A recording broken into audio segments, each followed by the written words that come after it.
And I think perhaps I may have found another. But this time, I cannot hope to destroy it alone. Once again, I must ask too much of you, Harry. I'm back to break down another scene from a certain set of films called Harry Potter. I've done it once before here.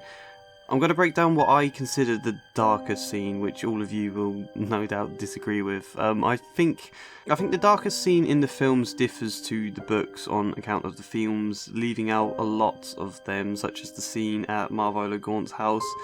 I also think the darkest scene doesn't mean the same thing as the scariest scene, because bizarrely I think a lot of the scariest scenes, if you can call them scary, are actually in the early films, where the stories are meant to be lighter, whereas the later films, whilst given so much more darkness to work with, are rarely actually that chilling, which many people blame David Yates' failings as a director for. And there is some truth to that. For example, I considered if the scene where Harry almost kills Draco would be the darkest scene. Conceptually, it's certainly up there. Whilst killing Draco wasn't really his intention, it was very nearly the outcome, which would have been something Harry would have had to live with for the rest of his life. Different from trying but proving unable to save Goyle from fire, or killing the wizard he knew he was always destined to kill. This would be murdering someone who is still effectively a fellow student. But the total lack of guilt in the way that scene is filmed removes all the darkness. Draco's barely bleeding before Snape miraculously appears.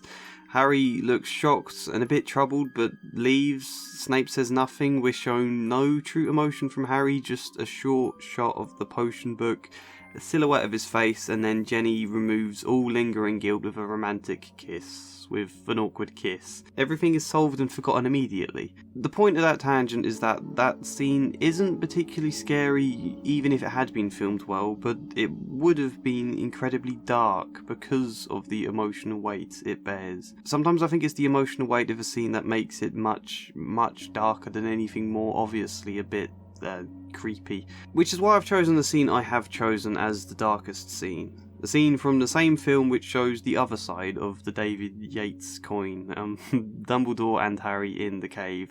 What makes it dark? What is the emotional power of this scene? What is the meaning behind it, the impact, and what in general can we extract from the scene by breaking it down in depth? Well, let's find out. I think to really get into the power of this scene, we first have to trace all the lead up to it, all of which is far more relevant than I expected watching this back. If you're familiar with the story, you'll know Harry has been trying to get the memory from Professor Slughorn that Dumbledore requires. A memory of a young Tom Riddle asking Slughorn about horcruxes, insinuating his plan to split his soul into 7. Harry and Dumbledore watch this memory in the pensive, lit with this very cold and fittingly green tint, before drawing out with Harry beginning, "Sir." Dumbledore waves away his speech and hobbles wearily down to the steps nearby. It's one of the rare moments we see Dumbledore looking genuinely troubled. He can often be solemn and sad, and in Michael Gambon's portrayal quite frantic. "You put your name in a goblet of fire." But there's a much deeper fear etched in his silence here. Harry proceeds to ask the necessary questions to explain what horcruxes are, what they might be, which prompts Dumbledore to move off to his desk now. He's found some more urgency in his movements again. It's quite well staged. The first space of the office for reflecting, then moving up to the second space to consider what must be done, kind of passive into active space. If you could find them all, if you did destroy each horcrux. One destroys Voldemort. There's a slow zoom on their faces, a rising urgency in the music that keeps building until Harry touches the ring. Magic, especially dark magic.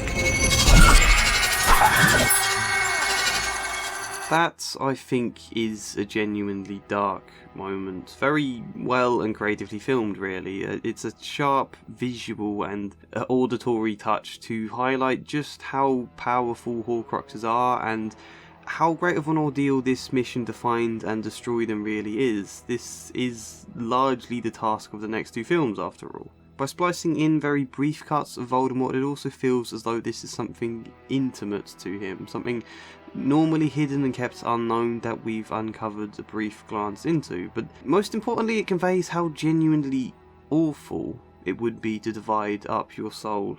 A small piece of Voldemort appears tortured inside this ring.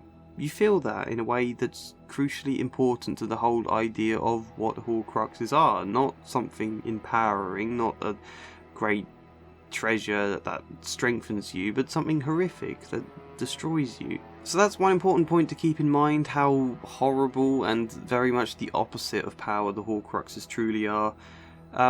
Before being interrupted by the ring, Dumbledore was suggesting dark magic. Leaves traces. There's quite a nice touch. Also, Harry does that weird tilt thing with his head after touching the ring. So I think just suggests dark magic leaves its traces in Harry too. Perhaps a symbolic point about the lasting effects of trauma. Who knows? The second point I want to make about the setup is about Dumbledore himself. He moves closer to explain he thinks he's found another horcrux, fittingly close and more intimate in order to ask something quite big of Harry. Once again, I must ask too much of you, Harry. To which we now sharply cut from this close, dark, slightly sepia scene to a shot of Dumbledore looking over the balcony with an eerie wind and Snape saying, Have you ever considered that you ask too much, that you take too much for granted? The cut between scenes emphasises that point very well. Dumbledore asking too much. Of Harry, of Snape, of a great deal of people really. It's not really a point that was considered much in the early films. We, like Harry, were always just led to fundamentally trust Dumbledore's judgment on everything because he is such a brilliant wizard. Even Snape's choice of words highlight this. Has it ever crossed your brilliant mind that I don't want to do this anymore? Brilliant minds. As brilliant and genius as you may be, Dumbledore, that doesn't mean you're always right. We have a tendency to follow the judgment of those we look up to, but what if they're wrong? What if Dumbledore asks things he has no right to ask of others? How he is towards Slughorn could most definitely be described as manipulative, perhaps even to Snape, forcing him to switch sides under the promise of saving Lily. Justified, definitely. Sometimes leaders have to draw out more from others in order to achieve something genuinely meaningful. However, at what point would it be crossing the line? When should we not just be trusting Dumbledore and following his requests? Harry lingers below the tower, fitting foreshadowing of him later lying below with Snape above to kill Dumbledore. But as he emerges, ready for the mission, Dumbledore turns and says, You need a shave, my friend. a line that might sound a bit jarring, but I like it because it's saying Harry is grown up now, not just that he's an adult, but that he has to be ready for the responsibilities and tasks of adulthood, a kind of rite of passage. You need to shave. Why is all of this important though? Because it's telling us Harry is no longer that child who should be idealising Dumbledore, depending on him for answers, to wrap up the end of each film with a cosy explanation. They should be equals now. If anything, Harry should be seen as above this now ageing and very close to death Dumbledore. He hints at how Harry has grown before politely finishing, Forgive my mawkishness, Harry. I'm an old man. You still look the same to me, sir. and that line, I think, sums it up perfectly. That's why this setup was necessary to explain. That's why this scene in the cave truly matters. Despite being grown and increasingly independent, despite Dumbledore's increasing age and closeness to death, he still looks the same to Harry. He's not quite ready to accept Dumbledore's fallibility, his flaws, maybe even his humanity and mortality. That will change with this cave scene. Out of it, Dumbledore won't seem so perfect and bulletproof. He will appear someone who is capable of death, right in time for that very death to occur. Before they head off to the cave, Dumbledore makes Harry agree to every command he issues him. Should I tell you to abandon me and save yourself? You must do so. A command Harry is hesitant to agree to, yet a command Harry will have to follow before the night is out. In many ways, you can take this whole conversation as Dumbledore saying his goodbyes to Harry, and Harry being unable to yet see it that way. So they apparate away to the cave. So I thought you couldn't apparate within Hogwarts. Yeah, that breaking of canon is a bit annoying. I get why people don't like it, but it does add a great sense of pace and urgency to just have them move from here to this beautiful sweeping shot of the ocean. To be fair, breaking canon is never a good thing, but if you're going to do it, at least do it to add rhythm to the scene and with a nice moment of playfulness from Dumbledore. But I adore this establishing shot anyway. We've seen the gentle wind picking up around the tower. Now it's an absolute storm, Dumbledore and Harry appeared tiny and insignificant upon this little sea stack. For a film that basically began with stormy skies, this shot is important to emphasise how the impending doom is reaching its peak now. They appear stranded and isolated in a tumultuous world, and the camera turns to show us this dark and eerie gateway to a place of Voldemort's past. In order to gain passage, payment must be made. Payment intended to weaken any intruder. This, I think, is a second hint at Dumbledore's impending death and how Harry has to let him die rather than step in. You should have let me, sir. Oh, no, Harry. Your blood's much more precious than mine. Followed again quickly by Dumbledore being the one to drink from the basin. Why can't I drink it, sir? Because I'm much older, much cleverer, and much less valuable. Anyway, his blood payment opens up the cave to this beautifully jagged, crystalline, whatever it is. It's as jagged and cold as this setting emotionally should be, but the crystallic nature of the rocks also reflects the light really well. That's what we need. A perfect contrast of light and dark. The dark of Voldemort's depths, his soul, let's say, and the light of Harry and Dumbledore trying to technically cleanse the cave of the horror it has been stained with. I know that's not literally what they're doing there, but it does seem kind of symbolically fitting. All colour is drained from the shot now, not just into that very bland sort of grey blur that films often go to when they want to look gritty, but a beautiful black and white contrast. Equally, we get lots of shots of the water around them to again make them look isolated and stranded, where the dark water is just vast. This sense of these last little lights trying to fight back against the seemingly unending despair. And lots of shots from under the water also, building our sense of dread about what lies beneath. Dumbledore explains the water from the basin has to be drunk in order to retrieve the locket, which sounds like your classic standard mythic quest setup. A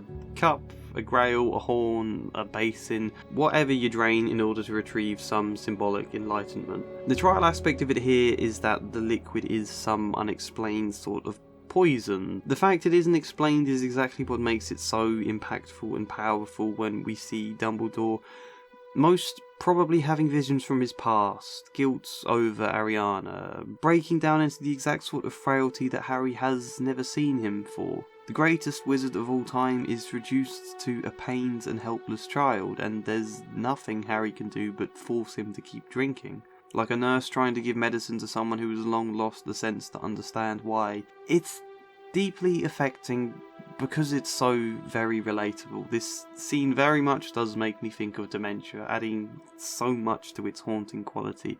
But even setting that aside, this is the moment in life where, for example, you see your parents crying for the first time. Really crying, or maybe you've grown up enough to realise they aren't the all-knowing, perfect superhuman children tend to believe. You've seen their flaws, times you've tested their limits, but to then see them completely vulnerable and helpless and totally dependent on you for support in a sudden, shocking reversal of roles, it's a deeply affecting experience. That's what Harry gets here. Dumbledore is now like a child to him.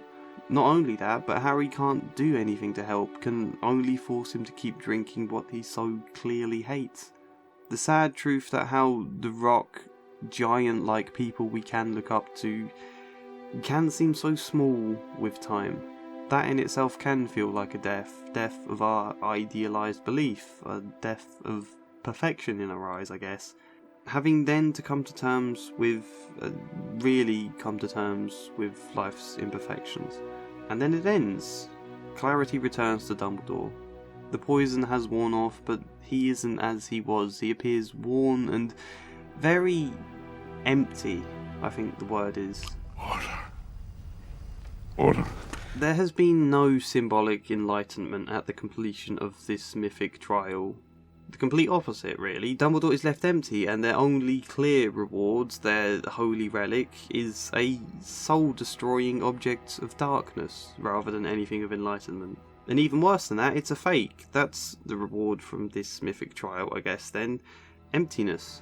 And for what this place is, that's fitting. This cave is a symbolic setting of emptiness. A dark, forgotten, hollowed-out core in the rock where a fragmented, undead piece of a man's tortured soul lies. This is not the same as the classic mythic setup of venturing into the underworld to come back with enlightenment, because there is no death or underworld here. This is more a place of limbo, of the undead.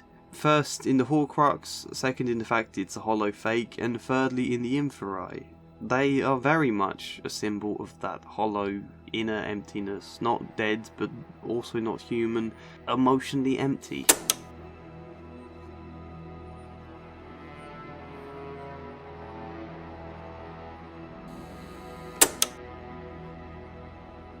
Harry attempts to fetch Dumbledore some water to cleanse the poison, but the water here isn't safe. Harry panics before the inferi until Dumbledore seems able to muster up some of his strength again. Fire, warmth, light is what saves them from the cold and dark here, a ferocious amount to burn away the inferi and cleanse this place of the darkness it was cursed with. Despite its brilliance, it leaves Dumbledore even further weakened.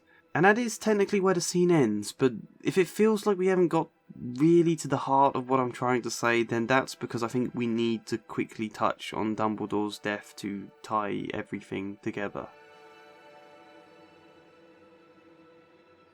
It is much harder to trust someone you look up to once you realise how flawed they truly are. Perhaps particularly when we realise the vision Dumbledore suffered the guilt of in that cave is the death of his sister, someone he may very well have killed himself. Does Dumbledore ask too much of people? Is he right in what he asks? Is it the correct thing to do?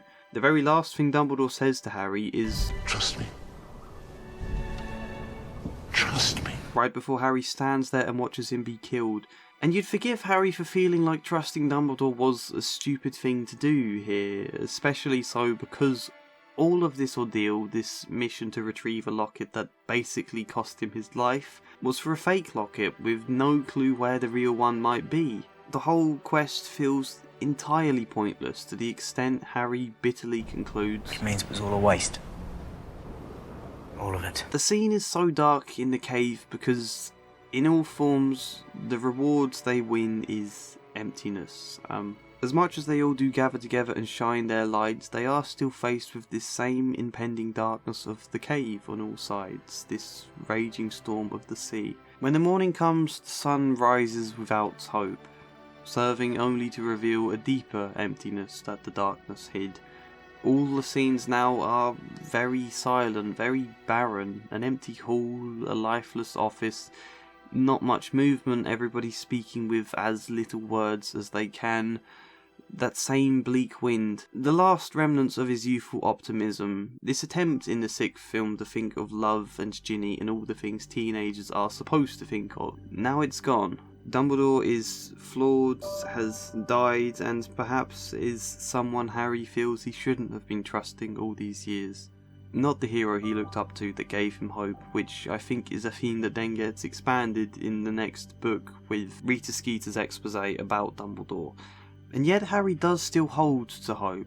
He decides, in spite of a loose plan, badly explained, Dumbledore leaving him baffling gifts in his will next to no information about the Deathly Hallows, and just expecting him to trust it'll all lead somewhere, Harry does decide to press on with the mission. As hopeless as it might feel, he still holds true to it, which perhaps is the greater point. Of course, a quest into the realm of a horcrux, a tortured soul, of course that would bring you only emptiness, but there is a great deal of difference between things feeling empty, pointless, hopeless, and things actually being so. Harry chooses to fight against that feeling, a feeling that will weigh particularly heavy in the following film. That resilience to press on regardless, perhaps, is his greatest strength.